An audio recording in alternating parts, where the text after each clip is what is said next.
Palitana Shetrunji dam દ્વારા high alert message જાહેર કરવામાં આવ્યો। તળાજા અને પાલિતાણા તાલુકાના ગામડાઓને એલર્ટ કરવામાં આવ્યા।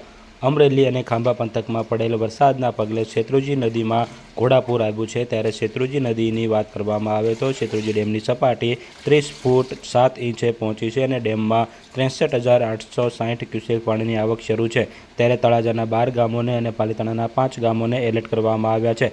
નદીના પટમાં ન જવા જાણ કરવામાં આવી છે। તળાજાના ભેગાળી, ટીમાણા, સેવાળિયા, રોયલ, તળાજા, ગોરખી સહિતના ગામડાઓને એલર્ટ કરવામાં આવ્યા છે। તેમજ પાલિતાણાના લાખાવાડ, પિંગળી, નાનીમાળ, રાજસ્થળી, મેઢા તેમજ લાપાળિયા સહિત ગામોના લોકોને એલર્ટ કરવામાં આવ્યા છે અને નદીના પટમાં અવરજવર ન કરવા અપીલ કરવામાં આવી છે। ત્યારે શેત્રુંજી ડેમમાં સતત પાણીની આવક વધી રહી છે અને પ્રથમ વરસાદમાં જ શેત્રુંજી ડેમ સલોસલ ભરાવા જઈ રહ્યો છે। ત્યારે પાલિતાણા શેત્રુંજી ડેમની આવકમાં વધારો નોંધાયો છે અને 30 ફૂટને સપાટી આંબી ગઈ છે। ત્યારે યાદી જાહેર કરવામાં આવી છે, જેમાં